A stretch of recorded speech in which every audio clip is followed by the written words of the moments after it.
artists who brought this movie to life. Writer, director, producer Lynn Shelton, and stars Marc Maron, John Bass, and Jillian Bell.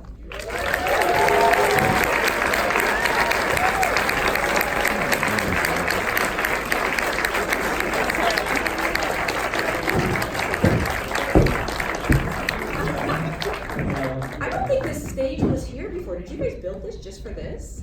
Just for us. Seriously, I don't remember this being here last time. That's really impressive. We're going to share. Here, you can have this. Makes it very uncomfortable being on the stage without a mic in his hand. It's terrible. That wasn't Now I planned, feel better. swear. Oh yeah, you might have to turn them on. Thanks for coming, you guys. Yeah, Thank you thanks. so much.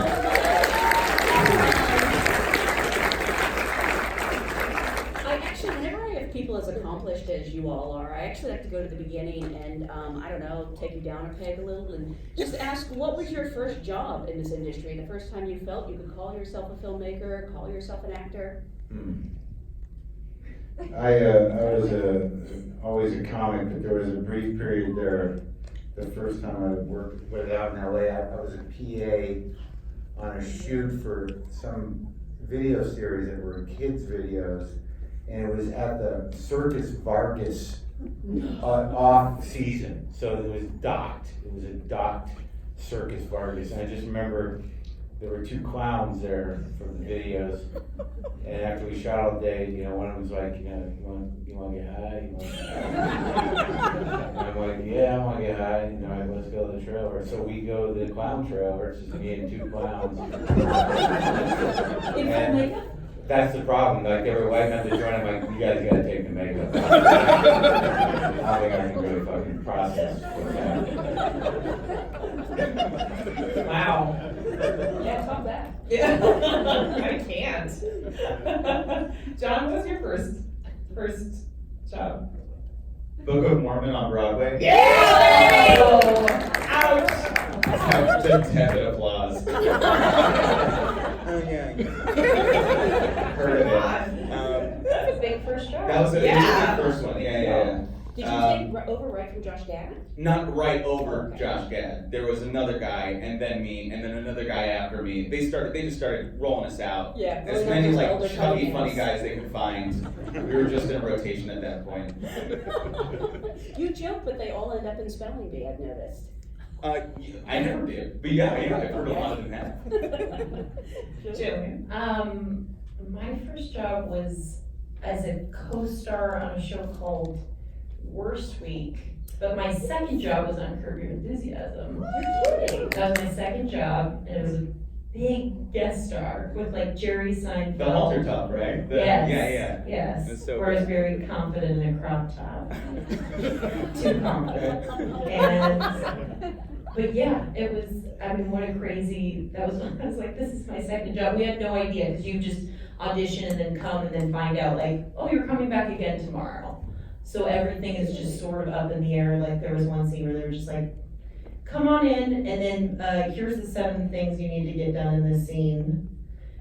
Basically like what we did in this movie. And then they said, oh, by the way, just this is Jerry Seinfeld. And I was like, oh, hi. And then they're like, you ready? Action. How terrifying would it have been if like Lynn just one day was like, we don't need you tomorrow. I never say Lynn's like, here's Jerry Seinfeld. I'm like, you're in this shit. Okay, great. If all of a sudden you're just like, we don't need you anymore. I fired Mark, and Maybe then she- Jerry is now playing Mel. See this movie with Jerry Seinfeld as Mel. Oh God, no. What's happening? Wait, I want to tell my story. My very first, I realized my first TV gig for movies or TV was I got to edit. I was an editor before I was a director, and I got to edit like 8 short films for Sesame Street, directed by Mo Willems, who, if you have kids, might know him as a famous children's book author. But we did crazy, like, funny downtown theater together with Toby Huss in the 90s in New York, and before he became a famous book author. Oh, he's Elephant and Piggy. Yeah, Oh, yeah, that's and great. Knuffle Bunny and all those guys. Oh, the pigeon. The bus. Anyway, yeah, there were giant letters involved on the beach. Anyway, I think you need to give Mark the mic and we can share, because he looks uncomfortable with that one. Good call. Yes, now it's at home. I do want to start at the beginning with this movie, because you and Mark have collaborated several times on television, and I understand this really came about because you wanted to work with him. Yes, we had been writing the movie ever since I got to direct his show, Maron, on ISE. We liked working together, and so we started to write a movie, and it was going very slowly, and it still is, Almost done. years later. Almost done. So I got frustrated and said, I really, really want to get on set with you again, and he, not knowing that Glow was gonna happen, serendipitously, but he said, okay, well, why don't you go just write another movie to get me off his back, and me and Ed, and I'll give you a couple weeks, and I don't think I said it with that tone, and you've repeated that story over and over again. I just let it slide. I really, What's your version, Mark? well, I don't think I said I'll give you a couple weeks. I said, just go write a movie, and I just assumed it wouldn't happen. And then later, my manager called me and said, Lynn's actually doing this. I'm like, no, she's not.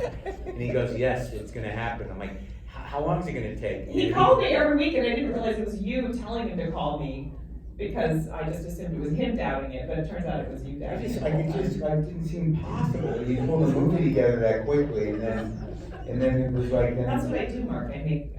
I know, but I talked to movie makers before, and usually it's like it takes years, and it's heartbreaking, and it doesn't go anywhere, and so I just figured, like, let her do that.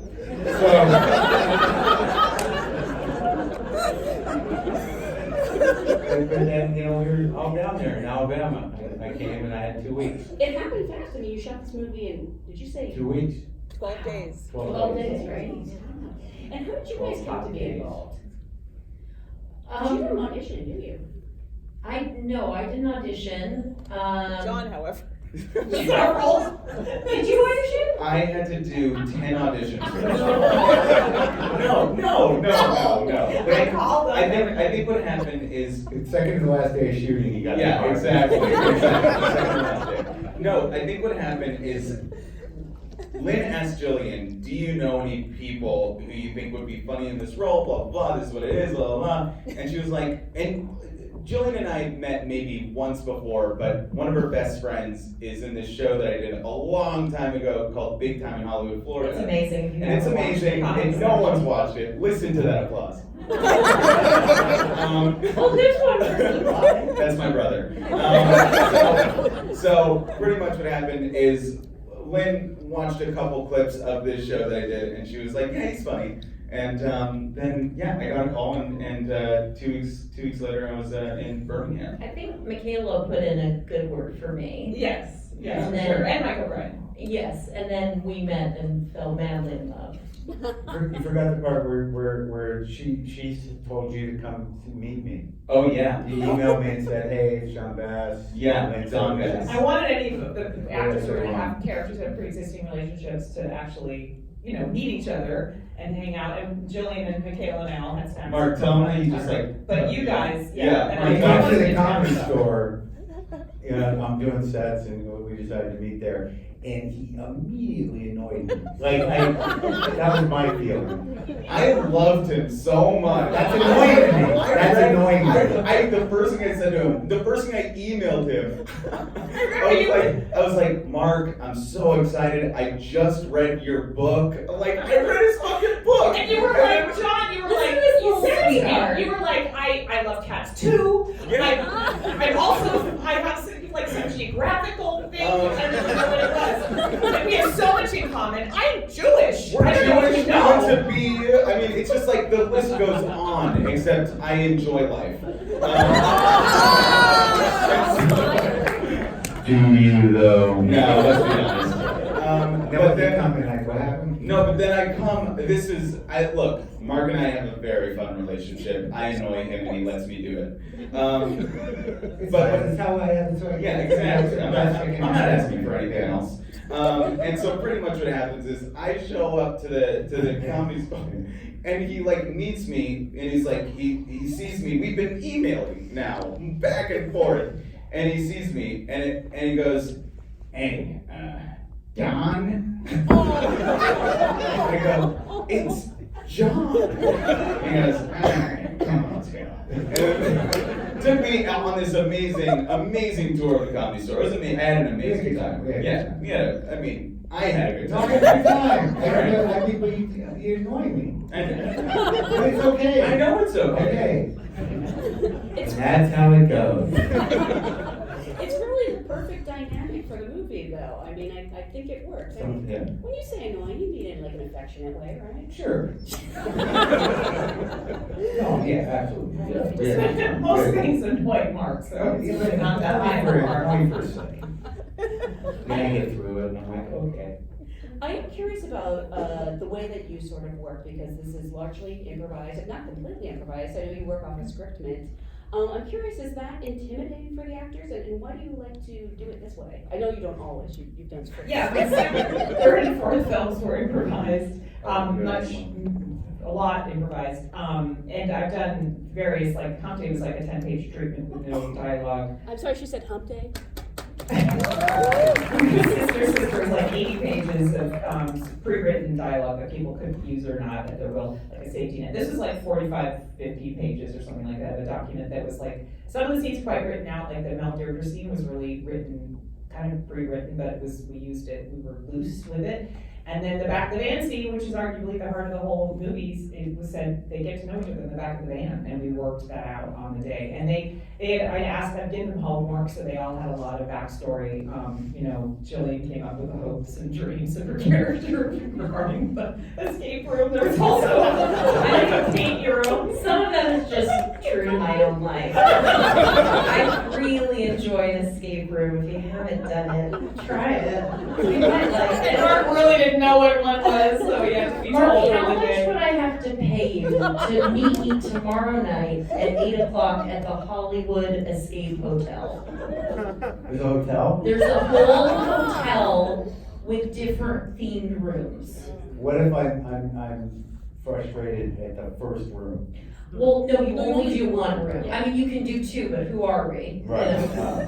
You know? I don't know. I'm gonna say 10 grand. No, I mean, I would do it like, if it was a surprise. If it was so if I surprised you, if I said just meet me at this corner, don't look up what's there, would you meet me? Yeah, it would have to be a few of you, that, so like, you should come Oh, down give where I'm me, doing like, the thing. Lynn's here I'll be and- like, no, well, I'll be John's like, not It doesn't really sound great to me, it honestly doesn't sound great to me. Let me sell it to you. 60 minutes. 60 60. in the room. You're in a room for an hour. You can open the door if you'd like, so You you're not. can leave. You can leave Yeah, at you any can't time. leave.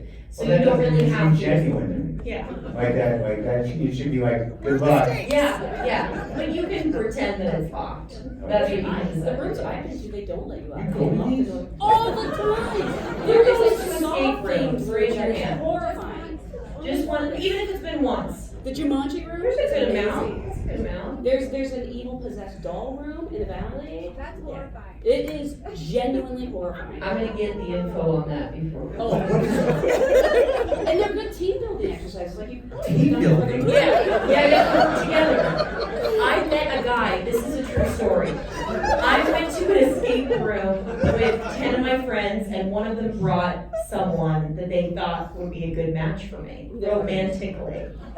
10 of them brought him? No, one of them brought him. Oh. So I'm in the room, and this guy's flipping mattresses. We're in a zombie apocalypse childcare room. How many And he's places are there? There's a lot. Oh, hundreds. He's Are they flipping licensed things. or is it He's just- not letting anyone. Is anyone listening? Yeah. Yeah. He's not letting anyone do anything. And I said, not a good partner for life. No. But how was the team building? Then it wasn't good because this guy was taking control. I've seen marriages end in rooms. Oh. No. Me too, at my house. There should be a Marc Maron theme station. Oh, there is, talk to a few of my exes. We'll find one that's classic. Usually takes a few years though. A long escape room, about 3.5 years in there. I gotta get the fuck out of here. I actually have a question about this. Did this happen on set where like were you guys cracking each other up in Yes. real estate? Was that song she sang went on for an That's- hour. Well, fucking hell, like those takes with Toby coming into the room over and over again, and we had to get, it was hard to get him where you weren't laughing, and then get so fucking crazy. It was hilarious. Hot Yeah. shoe? What the fuck is that? That's so weird. I remember Lynn was like, okay, what are we thinking for this? And I was like, I have something I think, but I don't know. I just want to do something silly. She just sprung that on all of us on the day. It was amazing. And then I walked up to her, I was like, wait, I could do something else. And you were like, no, I'm singing. You sing To it. your racist grandfather. That's so beautiful. It's a poetic moment. No, it's one of the reasons why I can't believe we shot it in 12 days, because we were laughing so hard. It was like, how do we get anything done? Yeah. Probably could have done it in 2 days, but the rest was. Whew, yeah, exactly. I am curious though, is it, you guys are great improvisers. I've actually seen you both before, and you did stand up, you still do stand up. So you're comfortable in this genre, I think, but is it intimidating when you're doing a story, when you're creating a character, you have to stay true to that character? I mean, Jillian donned an accent. I know, I was the only one. I got on the plane and I was talking to John, how about this accent we've been working on? And he's like, I'm out. I was like, no, I'm the only one. I went to a dialect coach and she was like, all right, hand me the script. And I was like, at that point, I don't even think I had the script then. So, Yeah. so I was like, just in general? She goes, in general? And taught me some things, but I was sort of like, oh man, I don't know. But I bet. I created my backstory specifically to avoid the accent. Exactly. you did? Really? Oh, That's yeah, very smart. for sure. Oh, so smart. I got cast in some other thing in Boston, and I said to Pete Burke, I can't fucking do the accent. He's like, you don't have to. I'm like, okay, I'll do it. I'm not gonna be packing any Cas. Worst accent to fuck up. I do feel like there were days though, we would talk about this, like, at the end of the day, where we'd be like, oh, today I was just an extra. Yeah. Like, in terms of creating something in a moment, you're like, Well, well, this because scene it's is all between you yeah. and Michaela. It's all improvised, and like, Michaela and Mark would just go at it so hard. Like, Michaela would come in and go, all right, let's talk turkey, let's fucking talk turkey tonight. And you're like, there's like a part of you that's just like, I'm staying out of this. But they got it. They got it. They got it in that So, moment. yeah, It's witnessing the history of Jewish relationships.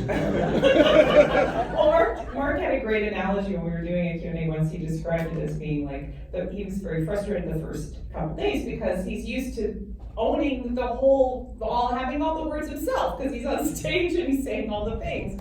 And that it was hard to get used to Team building. The team building thing. And then it was like, you came up with this great analogy that it was like learning it was like playing jazz, right? And you gotta give time, you gotta give stage time to each other. You gotta support each other to create the whole, But you also gotta give each other time, for the solos, basically. Well, I was intimidated just because I don't really come from sketch comedy or stage Used to improvising. be your I ramblings. do. Yeah.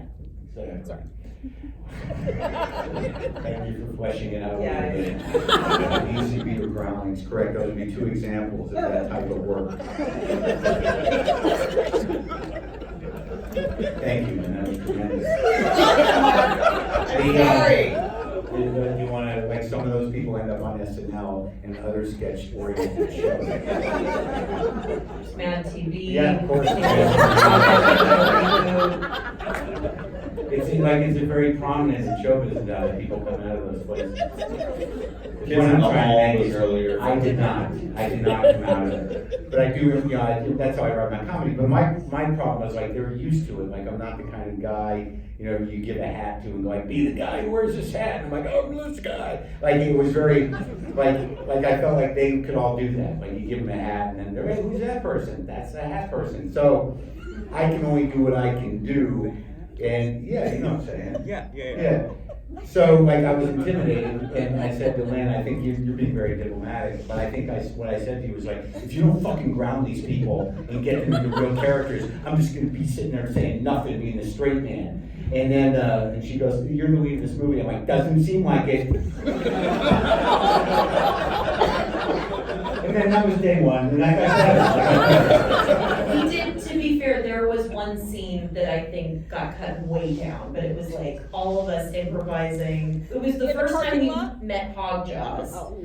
and he pulls up in the car. In the car, where you yelled. And that's That's not right. it, right? No. No, I screamed at the top of my lungs. We don't go, we're not going, we go, or we go, we don't go. Like, we were just screaming, and you were making up stories about being my boyfriend, and Michaela was like, he's got a drinking problem, and some of that's still in. Yeah. But like, Just a we were little going to an 18, and Mark goes, what are we doing? Like, I remember he stopped himself and said, what are we doing here during a take? I'm curious because you guys were talking outside, we were talking about that tremendous scene in the back of the truck. And that amazing monologue that I was sure was scripted, but apparently you were improvising. I mean, and that's, did you say it was like an hour and 20? There was one take that we did that was an hour 20. And that day was so bad. It was like, you know, we were all looking forward to being in the studio. It was supposed to be air conditioned, was not. So now we're in an unair conditioned studio in a truck. In And- Birmingham. Yeah, it was fucking nuts and it was going on forever and ever. And I was not doing well that day. And the crazy thing is that close-up on him doing that beautiful performance was one of the last things we shot that day. So he was at the peak of his aggravation and exhaustion and anger, and he channeled it all into this incredibly beautiful performance. And then we were all slapping each other on the back and like, you know, hugging. It's like, oh my God, we made it. We got through the day, and everyone's looking around. We're in a high-five park, and he's like, we're Narco. I had to walk It's away. better. It's better. I had to walk away. We left. I was about to ruin the day for everyone. And I thought, it's a mature decision. To walk away, take a But breath. no joke, and I know this is gonna annoy you, No, I'm all but that part is so amazing, and you do such a good job. It really is beautiful. I like to tell, I don't want to. The first time I saw the movie, I got choked up at my own performance. That's wonderful, genuinely. That's like, that's really sad, that guy's No. sad. We should be able to appreciate when we kick ass at something. I don't know if that was what was happening, but no, but like, you know, when I first saw the movie, you don't know what's gonna happen with these movies. I didn't even know if it was gonna get done, and you know, and I had no expectations, and when it screened at South by for a full audience, like, I couldn't see what he was doing or what she was doing. I had no idea. You're in these things, and there's all this other stuff going on. It was hilarious, and like right away the audience is laughing. I just couldn't believe it was happening, and it was really an amazing experience. Because I don't generally watch myself. Do you? Love it. No. No, I don't. But it's also, we didn't know what the film was a little bit. Like, we know, sort of, but you could kind of go in many different directions with it. Like, there was takes that we did that were way I mean, there's wackier or. 1,000 hours of footage of Toby Huss Oh. just doing the most insane shit, and it's all hilarious. Hogjaws. Yeah, Hogjaws, and it's all hilarious. The movie could have been called Hogjaws. There's a spin-off The out there. experience, Oh, you know? Please, And the very first long. cut was 2.5 hours long. This is 90 minutes, 88 minutes, and I'm a firm believer that comedy needs to be that, you know, that length. And I was like, I don't know how we're gonna cut out 2 minutes, much less an hour. This was all gold. It was so funny. But I gotta give props to somebody who I believe is in the audience, Tyler Coker. He was the editor of this film, and a fucking genius. And the final script of this, really the script of this movie was written in the edit room, and he adopted me, his whole family, Kira, the dogs, Rowie, they all adopted me, and I sat in their cottage in Highland Park every day for months, and they were very kind. Did he stand up? Stand up. Yes, That's stand By the way, I almost skipped over this, but one of the best performances in the movie, like I was like, who is this Thank amazing you. actress? Oh, sorry. Josh Gad. Yeah. No, was you? I didn't know that was you playing Deirdre. Yeah. How did that Yes, happen? it was. Well, I co-wrote the script with Mike O'Brien, who I met on AP Bio because I was directing one of the episodes of his show, and we got along famously. And actually, I wondered if he would be in the movie, which didn't work out at the time. It ended up not working out because we got a second season of his show. But then I said, how would you feel about co-writing it with me? Because I really don't like sitting alone in a room writing. And he's somebody who's both writes and performs and wants to continue to do both.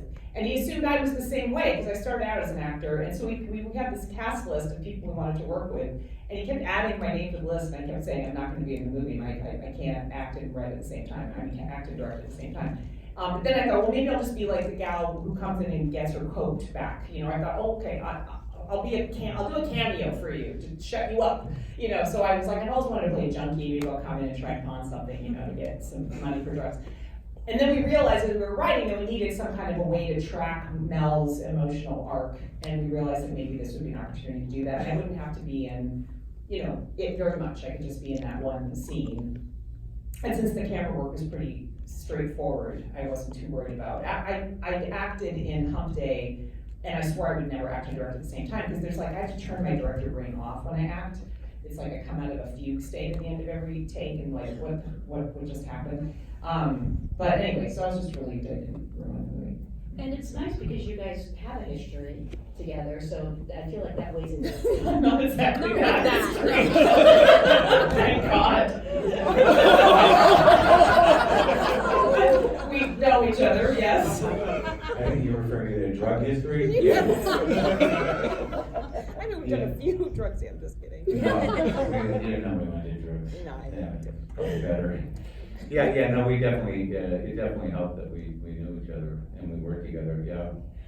Before I open up to the audience, I just want to ask, because I think we probably have a lot of filmmakers, actors here, and I think pretty much all of you have sort of created your own work, whether out of desire or necessity. Is that something that like you would really advocate for people and, you know, be your own sort of biggest supporter? I mean, I'd say just beat your head against the wall, you know, getting other people to give you permission. I like the blurry line between desire and necessity. Because once it becomes necessity, desire is dying. Sure, of course you advocate for it, but you know, you really don't know what's gonna happen. But you know, you gotta try, right? Mm-hmm. No, I mean, none of us would be here without the work that we've created on our own. I mean, Marc has, you know, paved a career that is mind-boggling from the podcast to here. You know, it's amazing. It's amazing. And Jillian started at Groundlings and is now a fucking movie star. I mean, it's all amazing. So I think that the one thing you have to do is just, you have to create in order to put yourself out there. Yeah, it's huge. It's not a practical undertaking. Isn't it though?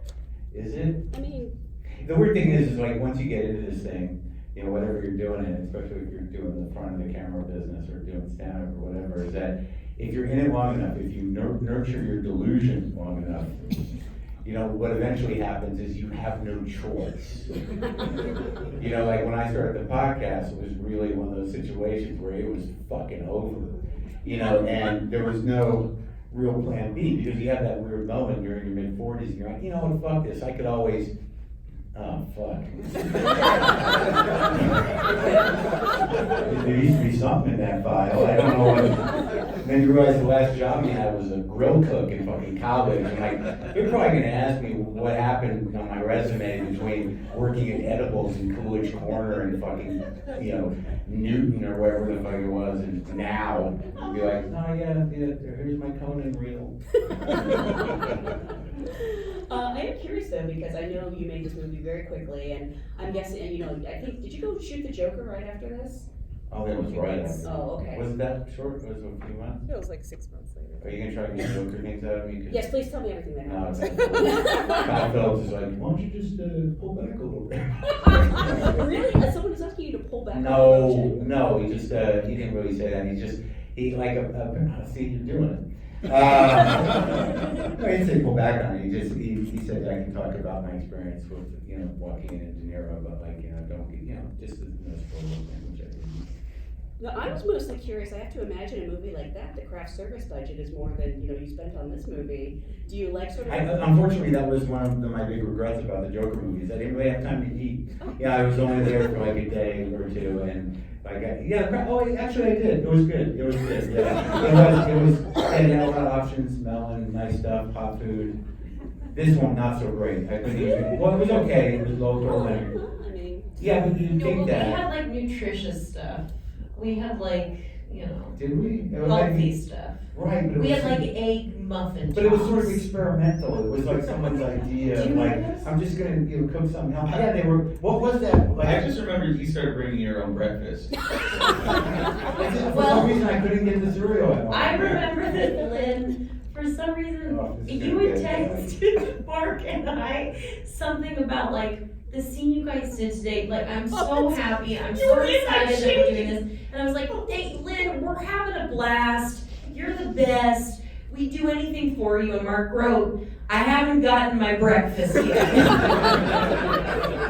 And it was, I think I did a screenshot, and I laughed so hard at how funny that was. That email chain. I'm not a diva. I just want that to be clear. You're not a lot. Just eating it. He just wanted his non-fat yogurt. It's Right. not. I'm not even eating that now, but it wasn't too much gas, it was hot. It was a simple request. It was, right? But then it became this whole thing on set, it's like, did anyone get Mark? It's like, not that big a deal. No, that always becomes the. I know, it's like everyone's running around going, where's Mark's yogurt? I'm like, oh, come on, you guys. That was embarrassing. do you want to take a couple quick questions from the audience? If you have one, just raise your hand. We'll start right here. Question for Lynn. I've heard of the flat earthers, but not of anyone saying the South won the war. Is that a real thing? And can you talk a little bit about the origins and inspiration for the story? Is there a conspiracy theory out there that the South has won the Civil War? I think there's a lot of people who want the South to have won the Civil War. They're still fighting. And they're still fighting. We made up I think, we looked to make sure, but yeah. But isn't it great we live in a culture where you actually didn't know? And it really tickles me that people ask me if it's a real thing, because I get asked that all the time. But, really honestly, I can't blame anyone, because even though it makes zero sense when you think it through, that can be said for basically 99% of conspiracy theories that do exist out there. So why let that stop anyone from creating that one? Mark was saying that you took an Uber ride with a flat earther? Yes, and that was one of the more written scenes, because I wanted to recreate the experience I had with this guy this before I understood that it was an Ocaron thing that some people believe. I apologize to actually. Yes, anyone here? Not at all, apologies. No more being diplomatic. But yeah.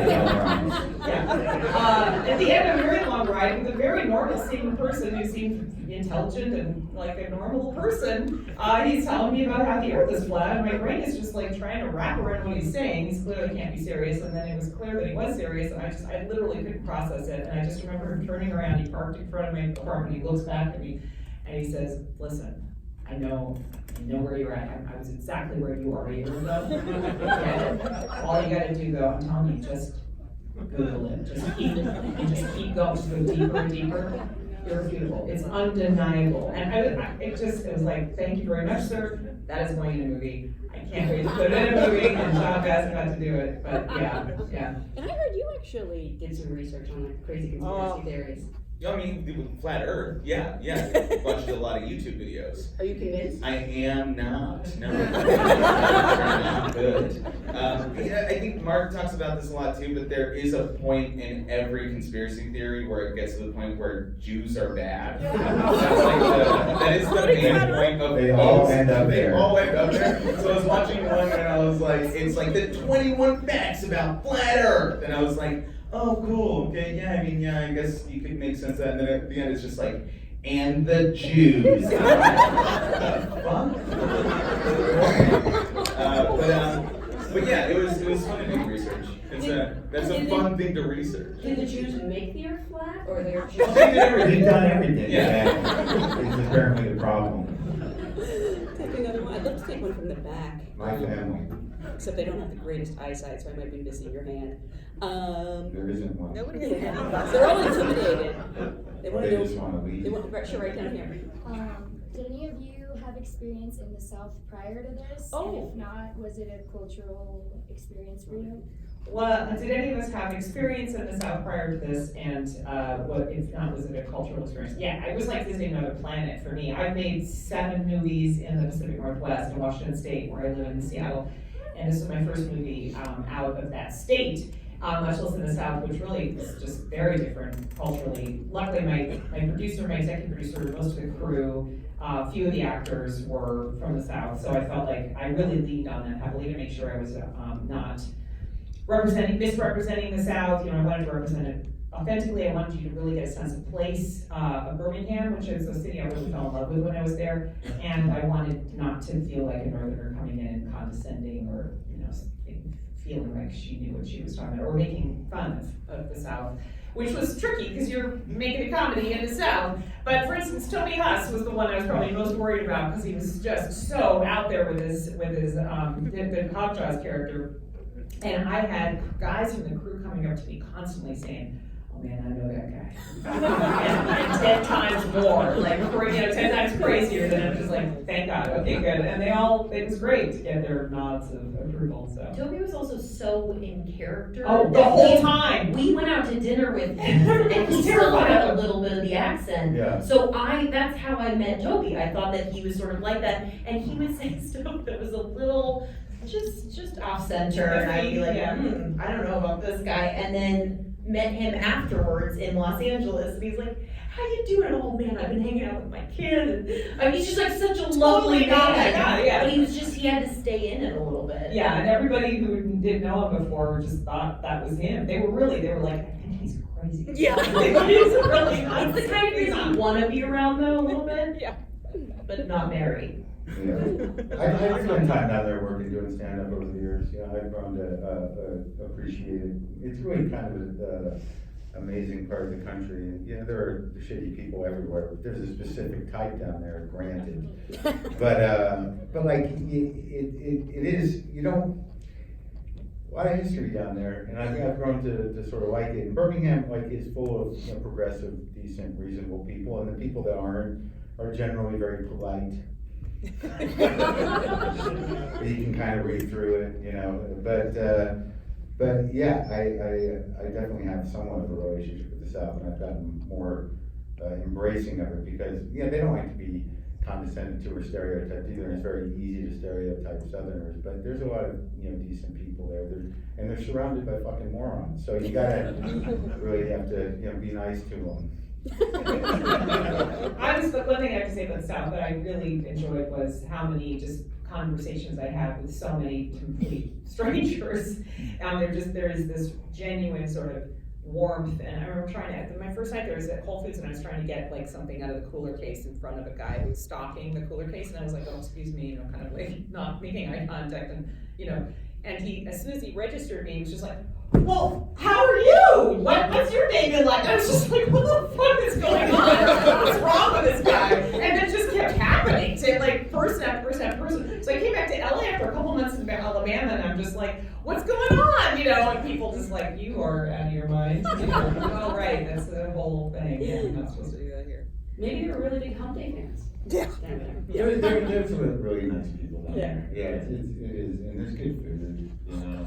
which Too can- good. Yeah. Yeah, we went to that one place, what was it called? The something? The Something number Grill. one restaurant, Okay. Shakespeare #1 That restaurant, was was so the fucking Highland awesome. Cafe? Highland, yeah, Yeah, Bar and Grill or something. yeah, so good. Right? Yeah. Sorry. I do want to remind everyone, thank you so much for coming out and supporting independent cinema. Please spread the word about this movie. It's expanding in all of our cities. Thank you for being a great audience. Thank you.